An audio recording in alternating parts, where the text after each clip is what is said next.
ஈரோடு மாவட்ட ஆட்சியர் அலுவலகத்தில் கால்நடைத்துறை மற்றும் ஊரக வளர்ச்சித்துறைக்கான புதிய வாகனங்களை பயன்பாட்டிற்காக மதுவிலக்கு ஆயத்தீர்வைத்துறை அமைச்சர் முத்துசாமி வழங்கினார். இதையடுத்து ஈரோடு மாவட்டத்தில் நடைபெற்று வரும் பல்வேறு வளர்ச்சித் திட்டப் பணிகள் குறித்து அனைத்து துறை அலுவலர்களுடன் அமைச்சர் முத்துசாமி ஆய்வு நடத்தினார்.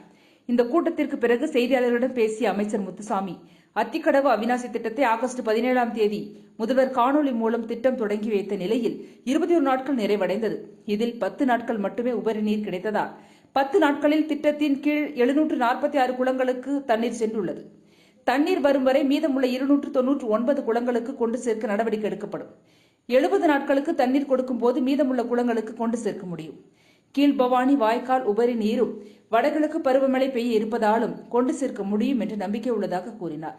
சாய தொழிற்சாலை உரிமையாளர்களை வரவழைத்து சுத்திகரிப்பு செய்யாமல் கழிவுநீர் வெளியேற்றினால் நடவடிக்கை எடுக்கப்படும் என எச்சரிக்கை விடுத்துள்ளோம். இதுகுறித்து அதிகாரிகளுடன் பேச்சுவார்த்தை நடத்த இருக்கிறார்கள்.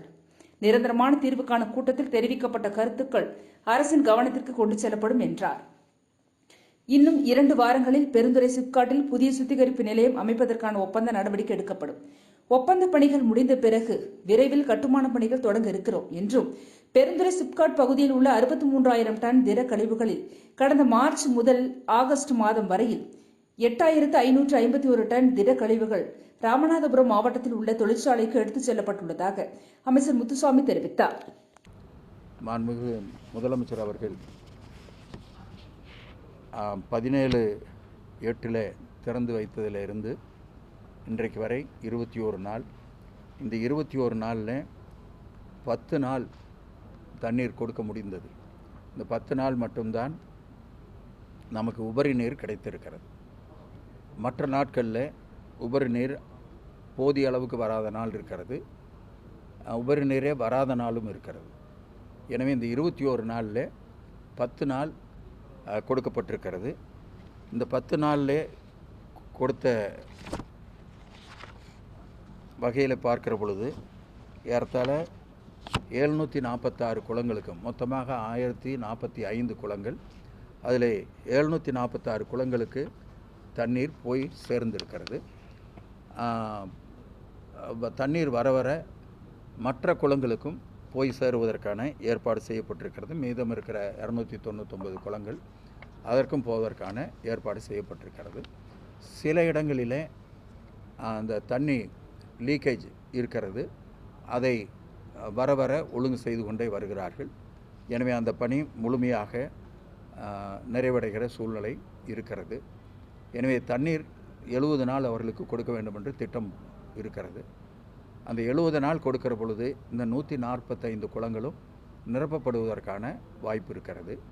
எனவே அதை கொடுத்துவிட முடியும் என்று நாங்கள் நம்புகிறோம். இப்போ எல்பிபி வாய்க்காலிலே தண்ணீர் விடப்பட்ட காரணத்தால் அதனுடைய சீப்பேஜ் இன்னும் ஓரிரு வாரங்களிலே கிடைக்கும் என்று எதிர்பார்க்கப்படுகிறது. அதனோடு மழையும் எதிர்பார்க்கப்படுகிறது. அப்படி வருகிற பொழுது முழுமையாக அதை நாம் பயன்படுத்த முடியும் என்று நாங்கள் கருதுகிறோம். எனவே அந்த பணியும் சிறப்பாக நடந்து கொண்டிருக்கிறது. சாய கழிவுகள், அதை பற்றி அந்த நிர்வாகத்தை சார்ந்தவர்களே வர வைத்து நாங்கள் மாவட்ட ஆட்சித்தலைவர், அதிகாரிகள் அவர்களோடு பேசினோம்.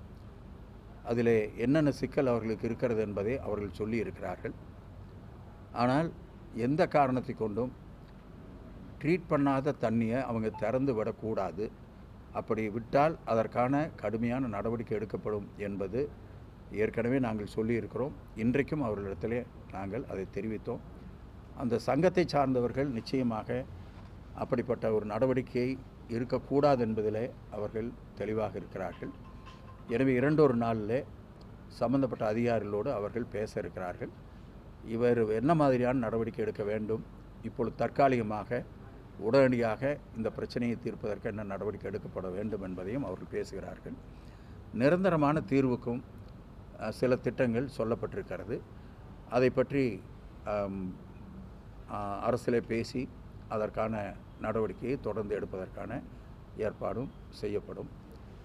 அதேபோல் சிப்காட்டில் இருக்கிற பிரச்சனையும் இங்கே ஓரளவிற்கு பேசப்பட்டது. அங்கே அநேகமாக மிக விரைவாக இன்னொரு 2 வார காலத்திற்குள்ளேயே அந்த ட்ரீட்மெண்ட் பிளான்ட்டுக்கான புதிதாக ஒன்று நாம் துவக்குவதற்கான ஏற்பாடு செய்தோம். அது உதயநிதி அவர்கள் வந்திருந்த பொழுது அதற்கான உத்தரவை நம்முடைய கையிலே கொடுத்தார்கள். அது இன்னொரு 2 வார காலத்திற்குள்ளே அநேகமாக அது டெண்டர் வந்துவிடும். டெண்டரை ஆரம்பித்தால் அந்த வேலைகள் துவக்கப்பட்டால் அந்த பிரச்சனை அநேகமாக முழுமையாக தீர்க்கப்படும் என்று நாங்கள் நம்புகிறோம். இது ஆக்சுவலாக ராம்நாடில் அந்த இது இப்போ எடுத்துக்கிட்டு இருக்காங்க. நம்மளுக்கு தான் முதல்ல எடுக்க ஆரம்பித்தாங்க. மொத்தம் 63,000 டன் என்னவோ இருந்தது.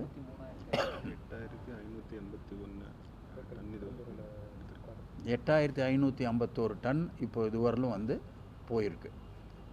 மொத்தம் 63 மார்ச்லேருந்து ஆகஸ்ட் வரலும் ராமநாதபுரம் போயிருக்கு.